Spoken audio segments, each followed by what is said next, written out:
अगस्त आप सबके लिए बहुत ही इंपॉर्टेंट मंथ होने वाला है बिकॉज बहुत सारे एग्जाम्स लाइंड अप है और यहाँ से हमारी एग्जाम्स की अब शुरुआत भी हो जाएगी। एसबीआई पीओबी है, आईपीएस पीओबी है, एनआईसीएल जैसे और भी एग्जाम्स यहाँ पर लाइंड अप है। तो ये जो 20 से 30 दिन आपके बचे हुए हैं ना, वो बहुत ज्यादा इंपॉर्टेंट है। आपको इनको अच्छी तरीके से डे बाय डे यूटिलाइज करना है बिकॉज एक छोटी सी स्ट्रेटेजिकल मिस्टेक आपके रिजल्ट पर इम्पैक्ट डाल सकती है। सबसे बड़ी मिस्टेक जो इस टाइम पर स्टूडेंट्स अभी करते हैं बिकॉज टाइम कम होता है ना, और स्पेशली ये जो बिगिनर्स होते हैं वो यही करते हैं, वो ये सोचते हैं कि वीडियोस हम देख लेंगे, राइट, मैराथन अब बहुत सारे चैनल्स स्टार्ट करेंगे, मैराथन्स देख लेंगे या फिर पीडीएफ इकट्ठा कर लेंगे तो हमारी इंप्रूवमेंट हो जाएगी। ठीक है, ये एक बहुत ही कॉमन मिस्टेक है जो ज्यादातर करते हैं, राइट। जब भी पीडीएफ इकट्ठा करते हो तो सोचते हो ना कि मैं बहुत ही प्रोडक्टिव कुछ कर रहा हूँ, राइट, बट ऐसा होता नहीं है इन रियलिटी। ठीक है, इसको आपको ढंग से यूटिलाइज करना है। कैसे करना है वो मैं थोड़ा सा एक समझा देता हूँ, तो इसके पीछे की साइकोलॉजी को थोड़ा समझने की कोशिश करिएगा। स्पेशली क्वांट में आप वीडियोस देखकर, ठीक है, कुछ इंप्रूवमेंट नहीं कर सकते हो। रीजन क्या होता है, जब आप वीडियोस देखते हो ना तो आप वो एक कंफर्ट जोन में चले जाते हो बिकॉज यू नो टीचर है, वो सॉल्व करेगा स्टेप बाय स्टेप और आंसर ले आएगा।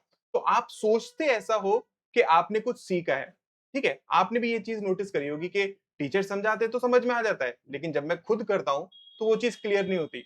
रीजन क्या है, सबसे पहले कि जब भी आप वीडियो को देखते हैं ना, आप वीडियो को पूरा मत देखिए, आप पहले क्वेश्चन को, जब उसने स्टार्ट करा उस क्वेश्चन को पॉज करिए, उसको सॉल्व करने की कोशिश करिए। Because the moment you pause it, आपका ब्रेन है ना थोड़ा सा वो फिर रेजिस्ट करने लग जाता है। ठीक है, वो फिर वहां पर वो थिंकिंग स्टार्ट होती है, और जब आपकी थिंकिंग स्टार्ट होती है आप वहां से सीखना शुरुआत करते हो। जब आप केवल वीडियो देख लोगे तो आपने ब्रेन पर स्ट्रेस ही नहीं डाला है, वो कुछ फिर करेगा नहीं, उसे वो कंफर्ट जोन में है ना। ठीक है, वो तो कुछ अपनी तरफ से एफर्ट्स लगाएगा नहीं, लेकिन जब आप वीडियो को पॉज कर दोगे, चाहे वो क्वेश्चन आपसे सॉल्व नहीं हो, but in that phase brain ने क्या करा है, उसने सोचा है अच्छा मैं ये कर सकता हूँ, ये नहीं कर सकता हूँ, ये नहीं कर सकता हूँ, तो आपने कुछ पॉसिबिलिटीज एलिमिनेट करी है। जब आप इसी क्वेश्चन को कुछ टाइम के बाद दोबारा से करेंगे ना, तब आपको समझ में आ जाएगा कि वो पॉसिबिलिटीज मैंने एलिमिनेट कर दी, उसको उस अप्रोच के साथ मैं नहीं कर सकता हूँ, तो मैं इस अप्रोच के साथ कर सकता हूँ। समझ रहे? तो वीडियोस आप देखिए, लेकिन उसको ऐसे नहीं देखिए कि वो एक मूवी की तरह चल रहा है। आप उसमें पार्टिसिपेट करिए, ठीक है? तभी आप सीख पाएंगे।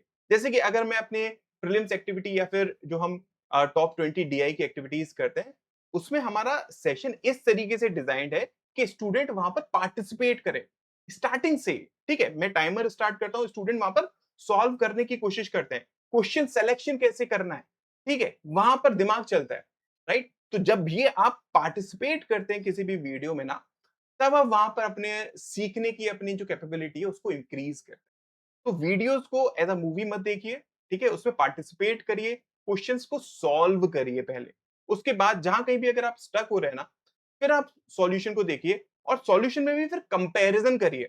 मतलब क्या, आपने सॉल्यूशन देखा और आपने जो सोचा था या फिर आप आंसर पर नहीं पहुंच पाए, ठीक है, तो उसके बीच में क्या डिफरेंस है उससे कंपैरिजन करके देखिए। क्या जो सर ने करा है उसकी अप्रोच बेटर है?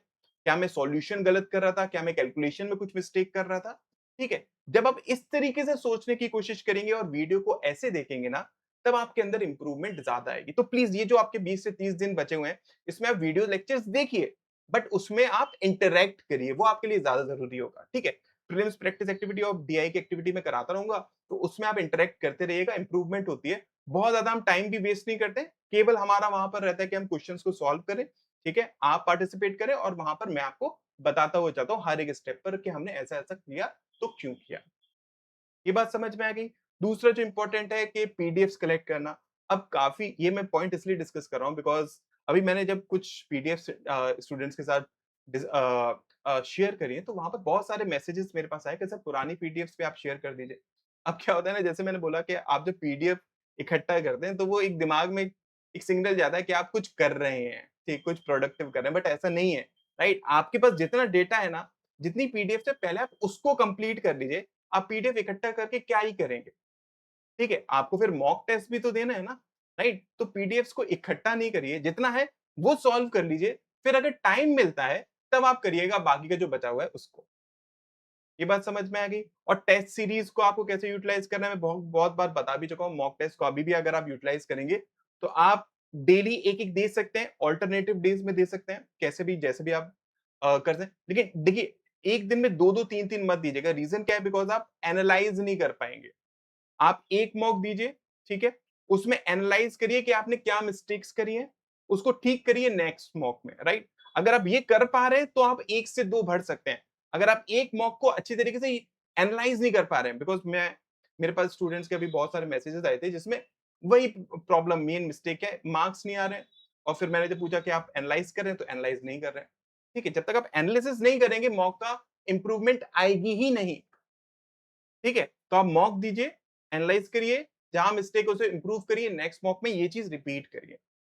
ठीक है? तो ये 3 चीज़ें आप अगर कर लेंगे, वीडियोज़ को आपको इंटरैक्टिव वे में यूटिलाइज़ करना है, पीडीएफ्स जो आपके पास है पहले वो कंप्लीट कर लीजिए, बचेगा मुझसे बोलिए मेरे पास बहुत सारे हैं, मैं आपको प्रोवाइड करा दूँगा। ठीक है? थर्ड आपके पास टेस्ट सीरीज़ को अच्छी तरीके से यूटिलाइज़ अब करिए। राइट? ये 3 चीज़ें आप कर लीजिए इन 20 से 30 दिनों में, राइट? बिकॉज़ एग्ज़ाम्स अब बस केवल स्टार्ट ही हो जाएँगे, वो प्रेशर आपके दिमाग में आ जाएगा। तो इनको ठीक से कर लीजिए।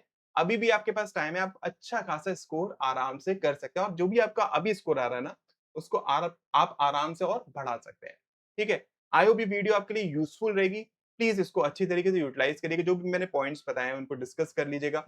अगर कहीं पर भी दिक्कत है कमेंट करना, नहीं तो सर्च कर लेना तरुण सर एस के नाम से, मैं आपको वहाँ पर मिल जाऊँगा।